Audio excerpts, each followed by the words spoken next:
ये तो आप सब जानते हैं कि राम मंदिर का निर्माण कार्य चल रहा है और भव्य राम मंदिर बनाने की तैयारी भी चल रही है। 22 जनवरी को प्राण प्रतिष्ठा है, लेकिन ये सफ़र इतना आसान नहीं था। बहुत पेचीदगियाँ थी, बहुत संघर्ष की कहानी है। इसमें राजनीतिक सवाल उठे, उसके बाद फिर कानूनन पहलू थे, उसके बाद साक्ष्य तलाशा गया। ऐसे कई पड़ाव आए जिसमें बहुत सारी चुनौतियों के बाद ये निर्माण हो पाया है। लेकिन इन चुनौतियों के बारे में शायद बहुत हद तक आपने पढ़ा हो, लेकिन कुछ ऐसी सच्चाई जो उस वक्त देखी गई, जो साक्ष्य के तौर पर मौजूद रही, उन साक्ष्य को क्या सबके सामने रखा गया और कैसे कैसे एक एक करके पायदान कर चढ़ते चढ़ते हम यहाँ तक पहुँचे, ये पूरे सफ़र की जानकारी आज मैं आपके सामने रखूँगा। और ये रखने के लिए हमारे साथ आज खुद के मोहम्मद साहब हैं। के मोहम्मद साहब दरअसल वो शख्सियत हैं, जब अयोध्या में पहली बार खुदाई के कार्य को शुरू किया गया था तो वो उस टीम के हिस्से थे, यानी वो उस टीम का हिस्सा थे। एक ऐसा सदस्य जो इकलौता मुस्लिम शख्स था इस खुदाई के कार्य में, और प्रमाण को लेकर इन्होंने मुखर होकर सारी बातें कही। आज इनकी ज़ुबानी पूरी कहानी सुनूंगा। मोहम्मद साहब, बहुत बहुत स्वागत है आपका न्यूज़ नेशन पर। नमस्कार, thank you so much, thank you. के मोहम्मद साहब, आपके सफ़र के बारे में मैंने दर्शकों को थोड़ा सा बताया है, वो आपको और अच्छे से अब समझ भी रहे हैं, जान भी रहे हैं। और जो राम भक्त हैं वो तो जानते हैं कि आपने जो सच्चाई सामने रखने में बेबाकी दिखाई थी वो सबको पता है। लेकिन सर, एक आर्कियोलॉजिस्ट के तौर पर मस्जिद में खुदाई होती है और उसके बाद ये कहा जाता है कि यहाँ मंदिर था। इनिशियली हुआ क्या था सर, जब आप वहाँ पे पहुँचे, आपकी टीम वहाँ पे पहुँची, लाल साहब की टीम थी, उस टीम में आप थे, क्या देखने को मिला, कैसे कैसे चरणबद्ध तरीके से चीज़ें आगे बढ़ी? क्योंकि हमारा जो टीम लीडर थे वो, जैसे आपने कहा कि प्रोफेसर बीबी लाल साहब थे, जो director general archaeological survey of India पहले रह चुके थे, and he is one of the greatest archaeologist of the country. अच्छा, हम लोग जो ना मंदिर में एक्सकवेशन करने के लिए जो मस्जिद के पास जब चले गए तो हमें रोक दिया गया, वहाँ आप अंदर जा नहीं सकते। तो हमने कहा हमको तो विवाद से कोई मतलब नहीं, हम तो रिसर्चर्स हैं। तो उन्होंने अंदर जाने दिया और उसके बाद जब हम लोगों ने देखा वो जो मस्जिद के जितने भी 12 पिलर्स थे, वो 12 पिलर्स जो मंदिर का पिलर्स थे। तो सवाल ये उठते हैं कि जन आप कैसे कहेंगे ये मंदिर का है, ये मस्जिद का है। तो मंदिर का पिलर होगा तो उसके नीचे, सबसे नीचे का जो पोर्शन है वहाँ है पूर्ण कलश होगा। पूर्ण कलश या पूर्ण कुंभ भी कहते हैं, मंगला कलशा भी कहते हैं उसको। तो that is a symbol of prosperity in Hinduism, Hindu architecture में। इसको वन ऑफ द अष्ट मंगल चिन्ह कहते हैं। 8 ऑस्पिशियस सिंबल्स है हिंदू टेम्पल्स में अमूमन रहते हैं, खासकर जो 12 सेंचुरी के मंदिर में। तो वो पहले हमें मिला। उसके बाद जो कुछ जो स्कल्पचर्स था, जो हिंदू मूर्तियों का स्कल्पचर्स भी थे, लेकिन वो डिफेज किया हुआ था। लेकिन ये पता था कि जो ना ये बिल्कुल जो डिफरेंट मूर्तियां हैं, शिव जी का है, विष्णु का है, ये पता था। उसके बाद जब एक्सकवेशन किया तब जो ना ये पिलर्स खड़े रखने के लिए जो ब्रिक बेसिस जो बनाते थे, वो ब्रिक बेसिस एक्सकवेशन में निकलने लगे, 1 2 3 करके निकलने लगे। ठीक है। एंड अपार्ट फ्रॉम दैट, वहाँ से जो ना कुछ हिंदू मंदिर में जो मिलता है उस तरीके का कुछ स्कल्पचर्स, वो भी जो ना वो मिट्टी के बना हुआ स्कल्पचर्स थे, जो मस्जिद में कभी भी नहीं मिले। मस्जिद में इसको रखना हराम करते हैं उसको। जो इस तरीके का तो कोई भी लेडीज का स्कल्पचर है या आदमी का स्कल्पचर है या कुत्ते का है या इस तरीके का कभी भी मस्जिद में नहीं मिलेंगे, लेकिन मंदिर में मिलेंगे। ये मतलब ये बहुत एविडेंट पॉइंट है सर कि वो नक्शा मस्जिद में नहीं मिल सकता, वो मंदिर का ही था। ये बात आपने उस समय देख लिया। या तो ये सब एविडेंसेस मिले। तो लेकिन वो जमाना एक अलग, it was not such a very big issue at that time, मंदिर का, मस्जिद का। तो जो ये हम लोगों ने, ये लाल साहब ने एकेडमिक इंटरेस्ट की बातें तो एकेडमिक तक ही रखा है, लेकिन लोगों को भटकाने के लिए, जो बाद में जो मार्क्सिस्ट हिस्टोरियन ने जैसे किया, भटकाने वाली बात उन्होंने कहा नहीं। लेकिन उससे फायदा उठाने के लिए ये मार्क्सिस्ट हिस्टोरियन जेएनयू का और अलीगढ़ यूनिवर्सिटी के इरफान हबीब जैसे लोगों ने कोशिश किया। उन लोगों ने स्वयं एक स्टेटमेंट दे दिया कि प्रोफेसर लाल ने एक्सकेवेशन किया था और उनको मंदिर से एसोसिएटेड कोई भी चीज नहीं मिला, जो सरासर झूठ था, फॉल्स था। मीनिंग भाई उनका ये कहना था कि फिर मुसलमानों को इनको देने का कोई जरूरत नहीं। ये टोटली फॉल्स स्टेटमेंट था। ये उन लोगों ने दे दिया 1990 के आसपास दे दिया उन लोगों ने। तो उसमें अगर जब इन लोगों ने फॉल्स स्टेटमेंट दिया तो what is the right thing, तो उसको सामने रखना था लाल साहब को। तो लाल साहब ने अपने को डिफेंड किया। No, we have excavated and we have got a number of thing associated with the temple, ये उन्होंने कहा। And at that time I was in Madras circle में था, आर्कियोलॉजिकल सर्वे ऑफ इंडिया में था। तो मुझे मैंने आई गेव अ स्टेटमेंट, क्योंकि मैं स्टेटमेंट देना नहीं चाहिए था, जो गवर्नमेंट सर्वेंट है। तो and on such A sensitive issue I could not have given A statement also. लेकिन मैंने सोचा कि because I was only Muslim, तो मैंने सोचा कि मैंने स्टेटमेंट देना जरा जरूरी है इस मौके पे। तो मैंने एक स्टेटमेंट ये दे दिया कि जो कम्युनिस्ट हिस्टोरियंस ने जो कहा है ये सरासर झूठ है, गलत है, क्योंकि इनको जो है एक प्रकार से इन लोगों में से कोई भी आर्कियोलॉजिस्ट नहीं है, ये सब हिस्टोरियंस है। And this is purely technical subject. तो उस टेक्निकल सब्जेक्ट में without seeing, without going to the place, they should not have given such a statement. ये तो आउटस्मार्ट करना चाह रहा है। मोहम्मद साहब इंटरप्ट कर रहा हूँ, लेकिन 2 पॉइंट मैं जितना अभी तक समझ पाया। पहला पॉइंट जो इतिहासकारों ने बताया, उन्होंने दरअसल झूठ सामने रखा और सच को छिपाया राम मंदिर के तथ्य को लेकर। यानी पहले वहाँ पे राम मंदिर था और उसके बाद मस्जिद का निर्माण उस पर किया गया। एक पुरातत्व ज्ञाता ये बता रहा है, जिसने वहाँ पे शोध किया, जिसने वहाँ पे खोदा और खुदाई के दौरान जो आपने सारे सिंबल्स पाए। पहला पॉइंट, यानी इतिहासकारों ने दरअसल ब्लफ किया, धोखा दिया, झूठ बताया। दूसरा, कुछ ऐसे लोग जिनको लगता था कि यहाँ पर धर्म विशेष की राजनीति चमक सकती है, उन लोगों ने फिर से अंधकार फैलाने की कोशिश की। यानी 2 पॉइंट तो हो गए। इसके अलावा कौन था सर जो नहीं चाहता था कि मंदिर का सच बाहर आए, जो सच है, जो बताया जा रहा है, झूठ को जो बार बार परोसा जा रहा है, वही बाहर रहे? इसमें बाकी कौन कौन से, क्योंकि हम लोगों को तो इन सब चीजों के बारे में कुछ पता ही नहीं था, क्योंकि it was not part of A political issue at that time. हम लोगों को भी नहीं था। हम जो सिर्फ जो ना लाल साहब ने खुद जो ना वहाँ का कल्चरल सीक्वेंस क्या है ये समझने के लिए एक्सकवेशन किया था। इसके लिए नहीं था कि मंदिर, मस्जिद का नीचे मंदिर था, ये मालूम करने के लिए नहीं था। That was a by product था। लेकिन इन लोगों ने ये आउटस्मार्ट करके पहले स्टेटमेंट दे दिया, तो उनको डिफेंड करना पड़ा। तो मैंने फिर आके जो ना मैंने कहा कि they should not, they have no domain competence to speak on a purely technical subject है, इसके बारे में उनको बताना नहीं चाहिए था। नंबर 2, उन लोगों ने जो कुछ कहा है वो बिल्कुल सरासर झूठ है, गलत है। And then I said one more thing, that I was the only Muslim who had participated in the excavation, and I have seen those pillars also, और वो बाकी जितने भी sculptures है वो भी मैंने खुद जो अपने आंखों से देखा है। And then I added one more thing, मुसलमानों का मक्का और मदीना जितना इम्पोर्टेंट है उतना एक आम हिंदू के लिए ये इम्पोर्टेंट है। इसलिए मुसलमानों को तो विलिंगली खुद ही आगे आके जो ना, क्योंकि हिंदुओं को दे देना चाहिए ताकि एक भव्य जो ना मंदिर का निर्माण हो। अगर मुसलमानों को, अगर प्रोफेट मोहम्मद सल्लल्लाहु अलैहि वसल्लम से अगर कोई कनेक्शन इस जगह को होता, फिर मुसलमानों को भी एक क्लेम होता, हाँ नहीं हमारा जो प्रोफेट मोहम्मद सल्लल्लाहु अलैहि वसल्लम है उनसे ये ताल्लुक रखते हैं।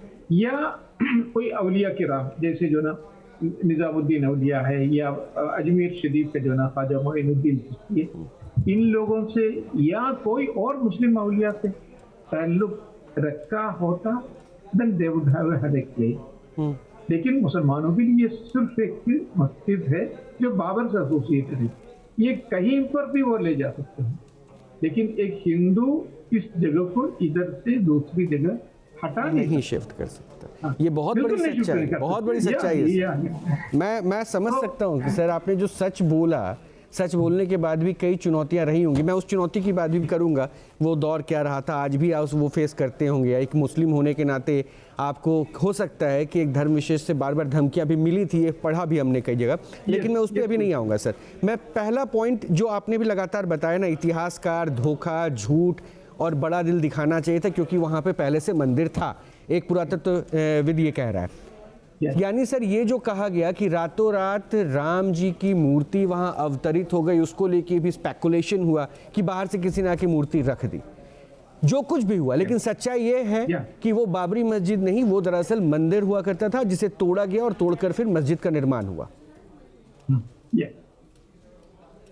तो वो तो खैर तो बिल्कुल सच्चाई है जो आपने कहा कि जो बाहर से जो मंदिर इसको जो ना मूर्ति ला के रखा है, वो तो खैर that was accepted by the honourable supreme court of India also. लेकिन ये भी सच्चाई है कि ये पहले मंदिर था, वो मंदिर को या टूट गया होगा या तो तोड़ दिया गया है, फिर उसके ऊपर ही जो ना ये मस्जिद बनाया। इतनी चीजें जो है, इतनी रख रखाव, इतनी कॉम्प्रोमाइजिंग एटीट्यूड जो ना मुसलमानों को करना चाहिए था।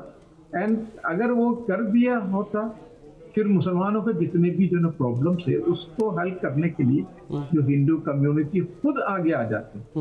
लेकिन मुसलमानों, अच्छा कुछ मुसलमान जो तैयार भी थे, काफी लोग तैयार भी थे, क्योंकि मैं उस जमाने में अलीगढ़ मुस्लिम यूनिवर्सिटी में था, तो मुझे पता है कि आप मुसलमानों के जो मूल है वो देने के लिए तैयार थे। लेकिन ये जो मार्क्सिस्ट हिस्टोरियन लोगों ने, इन लोगों ने मुसलमानों को मिसगाइड किया। उन लोगों से कहा देखिए वहां तो कोई ये नहीं मिला है और वहां कोई एविडेंस नहीं मिला, जो सरासर झूठ था। फिर उन्होंने कहा कि अगर आपने एक दे दिया तो तमाम जन उनका पास इतना बड़ा लिस्ट है, 5000 का है, 3000 का है, ये सब जन लिस्ट है, तो फिर जो ना आप उनके चंगुल में फंस जाएंगे। इसी तरीके से कह के मुसलमानों को भटकाने का काम इरफान अदीब JNU के जो हिस्टोरियन थे उन्हीं लोगों ने किया। वो सब्जेक्ट के बारे में जानते भी नहीं। ठीक है सर, मैं अब ये तो पॉइंट क्लियर हो गया ना कि भाई वो मंदिर था, मंदिर की सच्चाई है, मंदिर के साक्ष्य वहाँ पे मिले। अगर वैज्ञानिक दृष्टिकोण से भी तलाशा गया तो वहाँ पे मंदिर होने के पुख्ता सबूत थे, और जिसको लेकर विवाद काफ़ी लंबा चला। अंततोगत्वा प्रभु राम के लिए मंदिर बन रहा है। लेकिन इस पूरे क्रम में एक मुस्लिम पुरातत्वविद वहाँ पर था और वो तलाश के, वो सच बोलने की हिम्मत दिखा रहा था, ये अपने आप में बहुत बड़ी बात थी। तो जाहिर सी बात है सर, उसमें बड़ी धमकियां मिल रही थी, बहुत चुनौती, सिक्योरिटी आपको मुहैया कराई गई, उसके बाद घर परिवार पे भी धमकियां थी। मतलब वो कैसा एक दौर रहा? आज भी ये चैलेंज फेस करते हैं सर? देखिए, तो खैर तो obviously one has to face it. पहले तो मुझे जो फेस करना पड़ा, क्योंकि वो तो नौकरी का ये प्रॉब्लम था, क्योंकि I was a government servant. जो गवर्नमेंट सर्वेंट जो ना इतना सेंसिटिव बयान कभी भी दे नहीं सकते, तो वो मेरा जब प्रोबेशन पीरियड ओवर भी नहीं था, तो इसलिए जो ना मुझे शो कॉज नोटिस इश्यू करने की जरूरत नहीं, मुझे डायरेक्टली जो ना डिसमिस कर सकता था, क्योंकि मेरा प्रोबेशन पीरियड ओवर नहीं। तो उस जमाने के जो सेक्रेटरी थे आरसी त्रिपाठी साहब, उन्होंने मुझसे कहा ये सारी चीजें जो तुमने कहा है वो तो हमें भी मालूम है, लेकिन हम लोगों ने कोई बयान नहीं दिया है, क्योंकि आप अपना गवर्नमेंट सर्वेंट है, तुम्हें बयान देना नहीं चाहिए था। And I am going to suspend you right now, यही उनके वर्ड था। ये किस वर्ष की बात होगी सर? ये इट वाज इन 1990। अच्छा, 1990 की। या आपको सस्पेंड कर दिया गया क्योंकि आपने सस्पेंड किया नहीं है। अच्छा, ये बोल दिया कि सस्पेंड कर दिया गया, सस्पेंड अभी इसी वक्त सस्पेंड कर दिया। तो and he was right also, क्योंकि मैं गवर्नमेंट सर्वेंट होते हुए इतना सेंसिटिव इश्यू में बात नहीं करना चाहिए था। गलत है, it is against the conduct rules of A government servant. ये मैंने जो किया गलत किया, लेकिन पता नहीं कहाँ से शक्ति मिला, तो गलत किया। तो उसमें मैंने उनसे कहा सर जो ना मेरा कोई गलत इंटेंशन नहीं था, क्योंकि मैं उसमें सिचुएशन में पार्टिसिपेट किया था, लाल साहब को कुछ सपोर्ट चाहिए था, तो वही सपोर्ट मैंने किया है। तो लाल साहब तो गवर्नमेंट सर्वेंट नहीं है, तो उनके लिए कोई प्रॉब्लम नहीं। तो फिर मैंने उनसे जो ना गलती से एक भगवद गीता से कोटेशन भी कोट किया, लोग संग्रह में वापी संवश्यन कर्तुमर्हसि, जो कुछ तुम करोगे वो दुनिया के भलाई के लिए करें। तो मैंने कहा सर ये वो भलाई के लिए मैंने किया है, अदरवाइज मेरा कोई गलत इंटेंशन नहीं है। ये तो यानी उसमें वो और ज्यादा भटक गया बहुत ज्यादा भटक गया। तो उन्होंने कहा मैं इलाहाबाद का ब्राह्मण हूँ, तुम मुझे संस्कृत सिखा रहे हो, अभी इसी वक्त है ना तुम्हें सस्पेंड करो। तो MC जोशी साहब बगल में थे जो हमारे डायरेक्टर जनरल थे, उन्होंने भी कहा अभी इसी वक्त तुम्हें सस्पेंड करूंगा।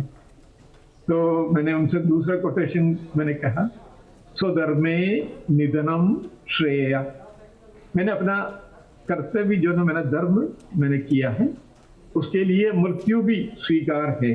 स्वधर्मे निधनम श्रेय, उसमें ही वह चेंज पर्सन। उन्होंने कहा well mister Mohammed, this should have been spoken by an archaeologist, you are an archaeologist. आप अड़िग रहे, आप डगमगाए नहीं, जो राम सत्य था वो सामने रखते रहे और साक्ष्य के साथ, ऐसा भी नहीं कि बेतुके बोल रहे, साक्ष्य के साथ। एक सवाल सर और इस पे है, साक्ष्य के ऊपर है, ज्ञानवापी को लेकर भी सब कुछ चल रहा है, साक्ष्य वहाँ भी ASI सर्वे सब कुछ, मथुरा में भी बात यही चल रही है, जामा मस्जिद की सीढ़ियों में भी वही कैलकुलेशन लगाया जा रहा है, बताया जा रहा है, वहाँ भी हिंदू मूर्तियों को दबाया गया। कुतुब मीनार में भी यही कहा जा रहा है, मंदिर था वहाँ पे सब कुछ ही हुआ।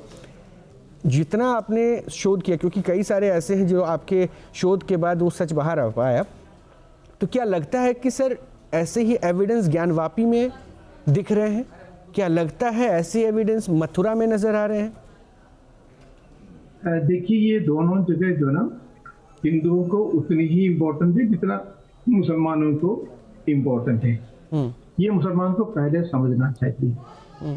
अच्छा, ये क्योंकि एक तो खैर तो शिवजी से एसोसिएटेड है, जो बनारस का जो ना ज्ञानवापी है, क्योंकि जब भी मैं देखता हूँ वहाँ जो ना वो जो श्रृंगार गौरी जो जिस तरह बैठे हुए हैं, जो नंदी जो बैठे हुए, तो मुझे अजीब लगता है, क्योंकि वो मस्जिद की तरफ जो ना मुंह करके जो ना वो बैठे हुए हैं। तमाम हिंदू जो ना वहाँ जाते रहते हैं और वहाँ जो ना एक मस्जिद अननेसेसरली जो ना एक मस्जिद बन गया। तो ये मुसलमान कहीं पर भी कर सकते हैं। उसी तरीके से मथुरा के, क्योंकि ये अंडर जो ना वो लिटिगेशन है कोर्ट के अंडर में, तो इसलिए मैं कुछ कहना नहीं चाहूंगा, लेकिन उसके लिए भी एविडेंसेस है, because it was part and parcel of A temple code. तो ये तीन चीजें जो ना मुसलमानों को हिंदुओं को दे देना चाहिए। और जो ना उसके बाद जो ना हिंदू कम्युनिटी की रिस्पॉन्सिबिलिटी ये है, इसके अलावा जो ना और चीजों के लिए उन लोगों को आगे आके जो ना वो भी हमारा है, ये भी हमारा है, ये भी नहीं करना चाहिए। क्योंकि अब जो ना हमारा इधर इंडिपेंडेंट नेशन है, हमारा जो ना एक एवॉल्विंग नेशन है, एक न्यूज, इसमें जो ना हम लोगों को कुछ मसाइल है, मैं समझता हूँ उसको हल करने के बाद जो ना दोनों हिंदू मुस्लिम कम्युनिटी एक साथ आना चाहिए। एक साथ आके जो एक मजबूत देश को जो ना हम लोगों को we have to strengthen the nation. तो क्या एज ए पुरातत्ववेत्ता आप ये मानते हैं कि मस्जिद में त्रिशूल, नंदी का बैठना, नंदी जब भी बैठते हैं वो शिवलिंग के सामने होते हैं, उनका मुख शिवलिंग की तरफ होता है, और जो संकेत वहां पे मिल रहे हैं, साक्ष्य मिल रहे हैं, वो किस ओर इशारा कर रहे हैं? बिल्कुल, वो तो खैर तो बिल्कुल देखिए, ये नंदी जो है ना, जो इसको कहते हैं वाहनम वृषभो यस्या वासुकी कंठभूषणम वामे शक्तिधरम देवा वाकाराय नमो नमः। क्योंकि हमेशा जो ना नंदी जो ना it would be facing the Lord Shiva को फेस करेंगे, या मंदिर को फेस करते हुए ही जो ना मिलेगा आपको। तो इट्स ए वेरी इंपॉर्टेंट। तो मुझे तो खैर इसके बारे में और भी चीजें मालूम है, लेकिन जो ना इट इज सब जुडिस है, इसलिए जो ना मैं तो खैर तो इसके कैमरा के आमने सामने बोलना नहीं चाहिए। तो हम लोग जो है ये दो चीजें जो मुसलमानों को छोड़ देना चाहिए, हिंदुओं को वही। मैं एक बार यहाँ पे कोट कर, आपने कहा कि मुसलमानों को ये दो चीजें छोड़ देनी चाहिए, क्योंकि आप ये मान रहे हैं कि प्रमाण है, मतलब इस ओर इशारा है।